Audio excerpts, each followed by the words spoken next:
Tarantino es un fuera de serie. Su primera película, Reservoir Dogs, hizo subir alguna que otra ceja por su descaro y frescura, pero sería Pulp Fiction la que elevaría a Tarantino simplemente a otro nivel, el de cambiar el cine para siempre.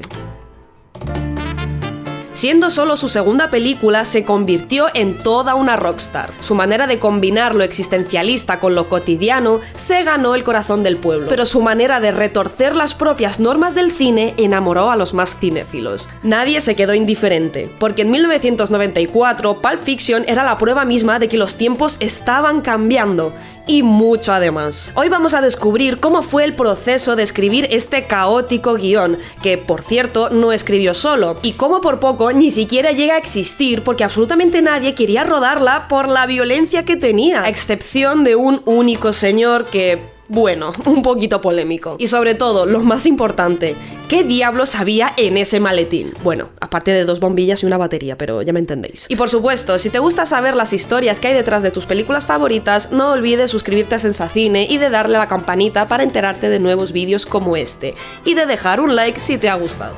I love you, pumpkin. I love you, honey bunny. Everybody be cool, this is a robbery! Any of you fucking pricks move! And I'll execute every motherfucking last one of you!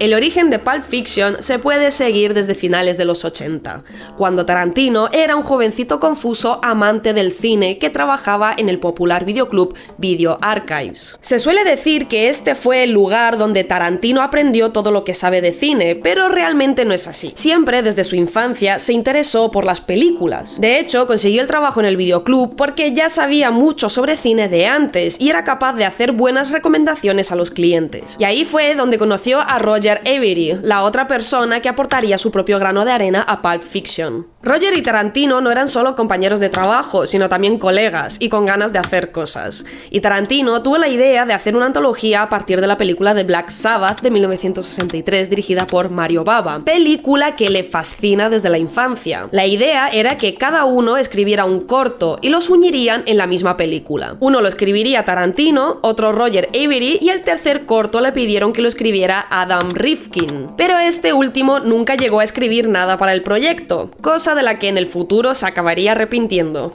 y bastante. Okay?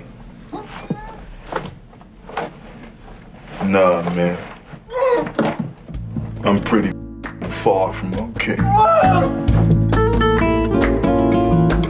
Cuando Tarantino terminó de escribir su corto y Roger el suyo, y al ver que Adam no escribía nada, abandonaron la idea de la antología y siguieron sus caminos separados. Cada uno decidió desarrollar su propia idea de corto como un guión de una película al completo, y de ahí nació Reservoir Dogs de Tarantino y Pandemonium Reigns de Avary, pero en el futuro pasaría a llamarse Gold Watch, y sería lo que veríamos en Pulp Fiction. Entonces bueno, aquí pasa un lapso de tiempo, porque entre medias Tarantino estrena Reservoir Dogs, pero también ha estado trabajando escribiendo guiones para otra gente, entre ellos True Romance y Asesinos Natos, y le empiezan a invitar cada vez a más y más proyectos. Pero Tarantino decide rechazarlos. En vez de eso, decide irse a vivir una temporada a Ámsterdam.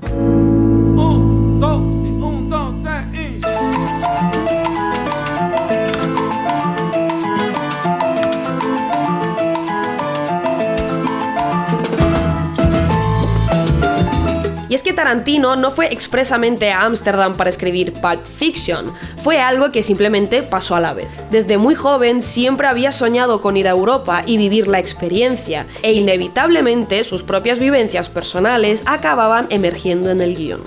Marsala said you just got back from Amsterdam. Sure did. Mientras estaban allí, llamó de vuelta a su viejo amigo Roger Avary y le dijo que había estado pensando en una cosa. Y esa cosa era Pulp Fiction. Quería rescatar la vieja idea que había intentado desarrollar con él años atrás e intentar hacerlo ahora, pero bien. Una película como Dios manda, y con él como director.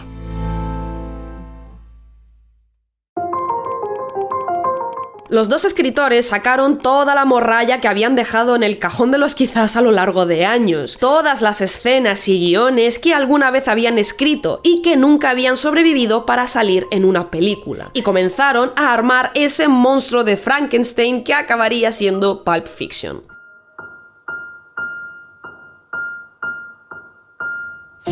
Toda la parte de Bruce Willis, Gold Watch, es la historia original que Roger Avary escribió en su día para Pandemonium Reigns, y lo redujeron a una historia más breve. Tarantino rescató una vieja idea que había tenido con 24 años, de la que solo escribió una escena. Una película que tratase sobre un tío que sacaba a la mujer del gángster y que no podía tocarla. Y, pues, también era todo un cliché del cine, pero como la propia idea de Pulp Fiction es que todas las historias que contuvieran fueran clichés típicos del cine, pues le vino como anillo al dedo, y siguió desarrollando esa historia hasta lo que vimos en pantalla. También rescató escenas que había escrito para True Romance y que no entraron en el montaje final, y las reelaboraron para la situación de Bonnie o para la escena del milagro de Jules y Vincent. También obviamente se inspiraron de otras películas como Mystery Train, que fue una gran influencia en Pulp Fiction con su formato de antología, donde se nos muestran distintas perspectivas de una misma noche. También el corto de Kurtlet que vio Tarantino le inspiró para El Señor Lobo, como esa figura de limpiador en el mundo del crimen. I'm Winston Wolfe. I solve problems.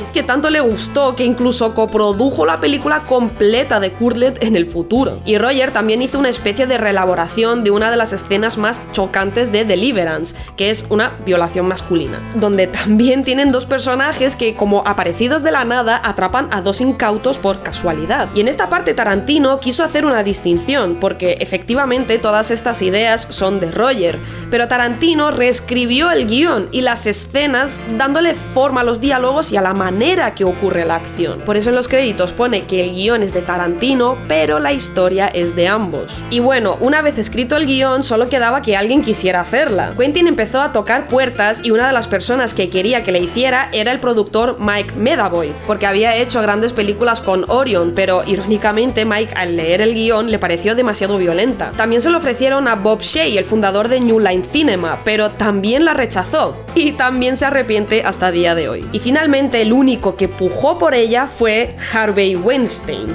que la historia es curiosa porque pensaba el tío que de hecho estaba en una guerra de ofertas y que todo el mundo querría hacerla, pero se encontró siendo el único pujando por ella. Se convirtió en la primera película 100% financiada por su productora, Miramax, y la única condición de Harvey es que buscara algún nombre de cartel potente para poder vender la película, así que se pusieron en marcha con el casting.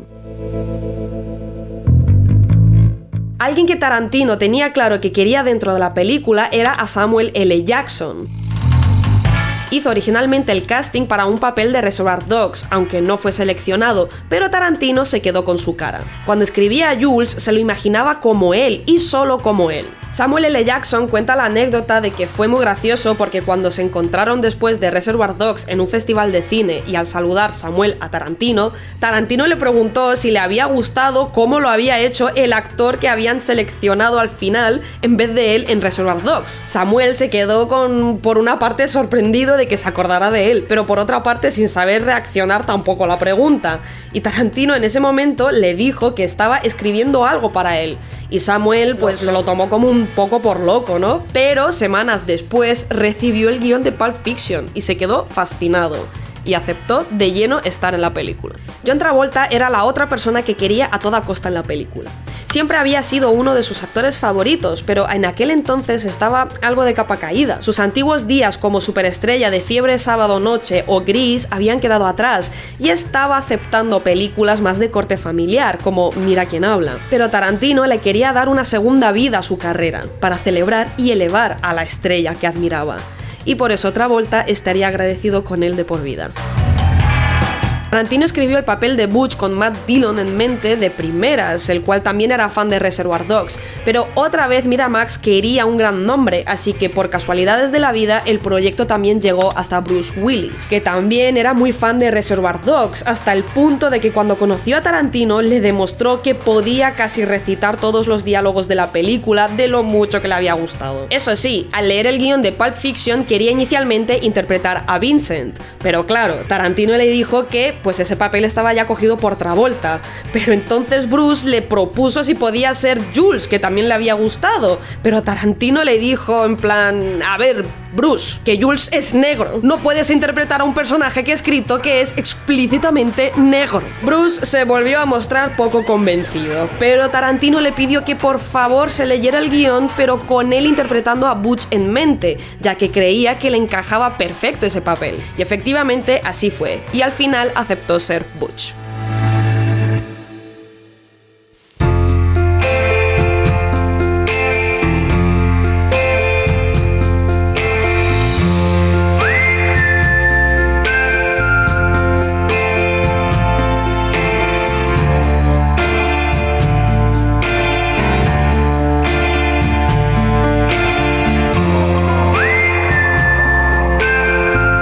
Tarantino es un ladrón profesional y si nos pusiéramos a comprobar de dónde saca cada plano y cada encuadre, pues no acabaríamos. Pero eso no es lo importante, porque no roba sin sentido, sino que reelabora lo que ya conoce para cargar de intencionalidad cada plano. En cada historia relata a través del encuadre cómo cambian las relaciones de los personajes entre sí a lo largo de la película, casi sin que nos demos cuenta. Porque Tarantino es popular por sus diálogos explosivos, y lo que tiene claro es que las relaciones están cargadas de dinámicas de poder, y eso es lo que las hace interesantes. Podemos ver esto en las tres historias que se nos presentan, como por ejemplo en Gold Watch. Empezamos con un plano en la cara de Bruce Willis, mientras el diálogo ocurre fuera de plano. De esta manera, Tarantino busca que sintamos lo que Butch siente, su reacción a lo que está oyendo de Marcellus. Después pasamos a un plano de espaldas de Marcellus que ocupa casi toda la pantalla. Es esta figura poderosa que ni siquiera nos permite ver su cara, pero se impone en la imagen. Y Butch escucha de frente, y más pequeño, impotente. Pero más adelante, cuando les atrapan los dos violadores, están los dos de frente a la cámara, a la misma altura y al mismo tamaño, mostrando que ahora mismo en esta situación están en igualdad de condiciones. Están los dos igual de jodidos. No es más poderoso el uno que el otro. Después de que Butch sabe a Marcellus, tenemos este plano en el que de nuevo están los dos de frente a la cámara, ya que ambos están en una posición de vulnerabilidad. Pero Marcellus es más grande en el plano que Butch, mostrando que la dinámica entre ellos ha cambiado de nuevo. Marcellus sigue siendo más poderoso que él, pero usará su poder para apiadarse de Butch y perdonarle sus actos en agradecimiento por salvarle. Podemos ver esto mismo en la escena de Jules y Vincent al inicio de la película. Al empezar la escena estamos centrados en Jules, y le seguimos a él a lo largo de la escena, ya que la cámara le sigue a él al entrar en el piso. Cuando menciona a Brett es cuando la cámara pasa de Jules a estar centrado en Brett, para que nos pongamos en la piel de Brett, al igual que vimos que Tarantino hizo con Butch. La cámara mira donde mira Brett, siguiendo sus ojos, metiéndonos el miedo y la tensión que siente ante la situación. Entre tanto, Vincent se coloca a la espalda de Brett, mostrando visualmente que Brett está atrapado por Jules de frente y Vincent a su espalda, aumentando la sensación de no escapatoria ante lo que está a punto de ocurrir. También durante la escena de Vincent y Mia podemos ver este juego de dinámicas de poder. Cuando se sientan a comer, tanto Mia como Vincent están descentrados en el plano. Y no solo eso, sino que además están colocados al lado contrario de lo que dictaminaría el eje de cámara para rodar una escena de conversación como esta. Esto provoca esa sensación de tensión extraña que está pasando al inicio de la conversación. Los dos personajes están incómodos y la manera de colocarlos en el plano lo expresa. Pero a medida que la conversación avanza y la tensión sexual entre ellos sube, se van sincronizando cada vez más hacia el centro, como en ese momento que Mia le cuenta algo más íntimo sobre ella y se van conociendo más, o cuando le invita a probar su batido desde su pajita. El encuadre muestra que se están sincronizando cada vez más a medida que avanza la conversación. Después vemos unos contraplanos de perfil que normalmente se usan para conversaciones que conllevan confrontación entre dos personajes, pero aquí vemos cómo Mia le fija su mirada, le está examinando, mientras Vincent se echa para atrás, quita la vista, toca cosas, no deja de moverse, visiblemente incómodo. Pero al levantarse Mia de la mesa, en el siguiente plano vemos cómo Vincent le sigue con la mirada mientras camina de espaldas, poniéndonos de nuevo en la piel de Vincent, que se está quedando prendado de los encantos de Mia. Después, ya más cómodos el uno con el otro, por primera vez vemos un plano contra plano donde cada personaje va donde tiene que ir, alcanzando la sincronicidad completa. Tarantino ha ido moviendo poco a poco los personajes en el plano para mostrar cómo está evolucionando su relación. Y la escena culmina cuando los dos personajes suben a bailar. Cuando momentos breves antes hablaban de lo difícil que es encontrar a alguien con el que compartir un silencio incómodo. Y aquí es donde vemos su conversación de verdad, en la que no hablan, están en silencio, pero se están comunicando a través del baile.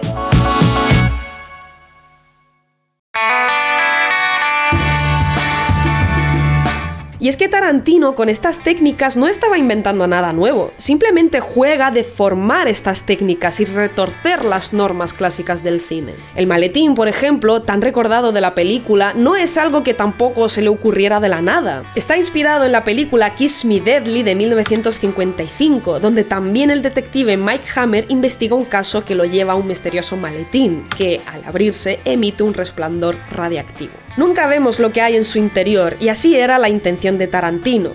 En las escenas del maletín le decía a los actores simplemente que lo que veían dentro es algo que nunca habían visto antes, y que les dejaba sumamente impresionados. O sea, ni siquiera les dijo a los actores lo que había dentro. Y es que una de las teorías más populares es que el maletín contiene el alma de Marcellus Wallace. Hay múltiples referencias a la Biblia por parte de Jules, y para abrir el maletín hay que introducir el código 666, y se dice que Marcellus le había comprado por una gran cantidad de dinero su alma al diablo de vuelta. Pero Tarantino nunca lo ha confirmado.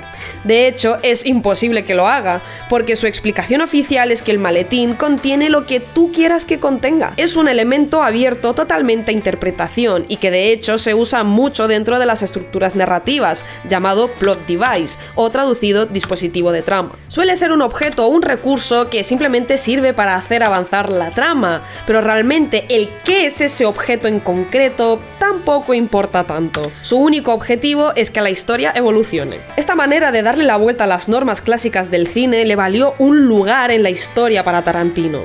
Fue un soplo de aire fresco juvenil durante los 90, en los que estaban viviendo su propia transición generacional, y Tarantino fue el abanderado que marcó ese cambio definitivamente. La generación mayor quedó partida entre lo escandalizante de la violencia y admirada por el arrojo de este joven director, y se ganó el amor de los jóvenes por una voz con la que por fin se sentían identificados.